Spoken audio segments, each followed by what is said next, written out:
একটা ছোট গ্রামে দুঃখী পরাণ চাষী বাস করত। তার পরিবারে ছিল বৃদ্ধ মা ও তার বউ ও তার এক ছেলে ও এক মেয়ে। তার সম্বল বলতে ছিল ভিটে বাড়ি ও তার পৈতৃক পুরুষের দেওয়া একটি ছোট্ট জমি। দুর্ভাগ্যবশত কয়েক বছর আগে খরার কারণে জমিতে ফসল হলো না। তাই অনেক কষ্টের মধ্যে তার দিন কাটতে লাগলো। পরাণ তার ওই ছোট্ট ছেলে মেয়ের মুখের দিকে তাকালে খুবই কষ্ট পেত। হে ভগবান, আর কতদিন আমাদের এভাবে কষ্ট পেতে হবে? একটু একটু করে সবই তো আমাদের সংসারে শেষ হয়ে গেল। এরপরের দিনগুলি আমরা কিভাবে কাটাবো? এই ছোট্ট ছোট্ট ছেলে মেয়েগুলোকে আমি কি খাওয়াবো আর কি বা পড়াবো? ওদের ঠিক মতো পড়াশোনাও করাতে পারছি না। হে ভগবান, আমি কি করব?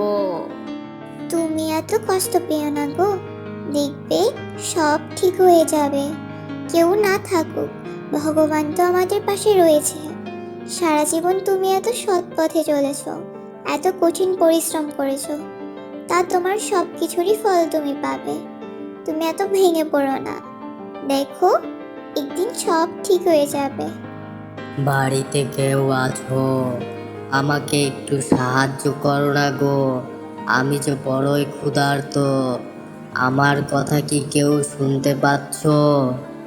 মনে হচ্ছে বাইরে কেউ এলো, আমি দেখে আসি। তুমি বরং এখানে বসে একটু জিরিয়ে নাও।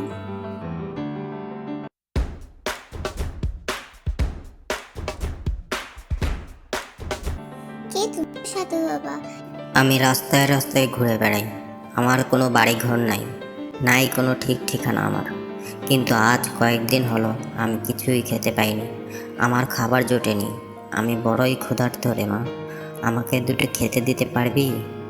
ওমা, এ কি বলো সাধু বাবা? কেন খেতে দেব না? এই গরিবের বাড়িতে যা আছে আমি তোমায় সেটাই খেতে দেব। তুমি একটুখানি এখানে বসো তো সাধু বাবা, আমি তোমার জন্য খাবার নিয়ে আসছি।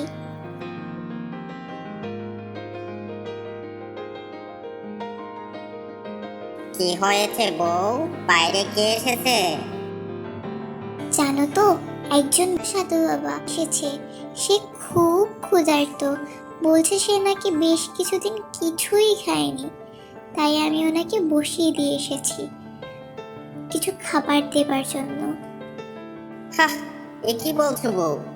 আমাদের নিজেদেরই তো নুরান্তে পান্তা পুড়ে যায়, সবাই ঠিকঠাক মতো খাবার জোটে না, তার উপরে সাধু বাবাকে তুমি আবার কি খেতে দিবে?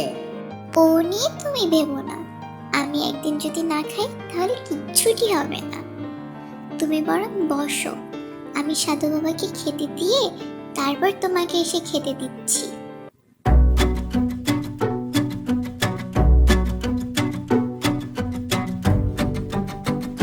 এই নাও সাধু বাবা, পেট ভরে খাও। তোমার যদি আরো কিছু লাগে তাহলে আমায় বলবে।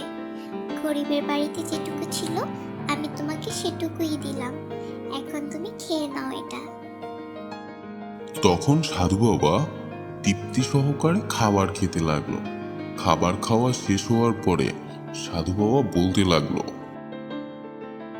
আহ, বড় তৃপ্তি পেলাম, কতদিন পর দুটি খেলাম, খুব ভালো ছিল রে। যাই হোক, আমি তোকে কিছু দিতে চাই। এই নে মা, এটা রাখ। এটা হয়তো তোর জীবনে কিছুটা হলেও তোর সমস্যা সমাধান করতে পারবে। এটা আজ তুই তোর উঠানে লাগিয়ে দিস, কেমন? সাধু বাবার কথা মতো পরাণ সেদিন সাধু বাবার দেওয়া কাজটি তাদের উঠোনে লাগিয়ে দিল।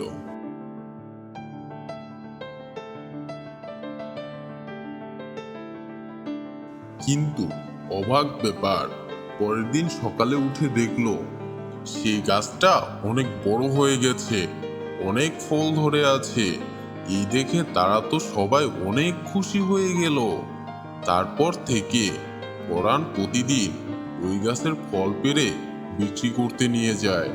কিন্তু ওই আশ্চর্য গাছের ফল সারা বছরও শেষ হয় না। যত ফল পারে আরো বেশি করে জন্মায়। গাছের ফল সব সময় ভরে থাকে। আর তাদের কোনো অভাব রইল না। এরপরে তাদের সব অভাব মিটে গেল। এরপরে তারা সুখে স্বাচ্ছন্দ্যে জীবনযাপন করতে থাকে।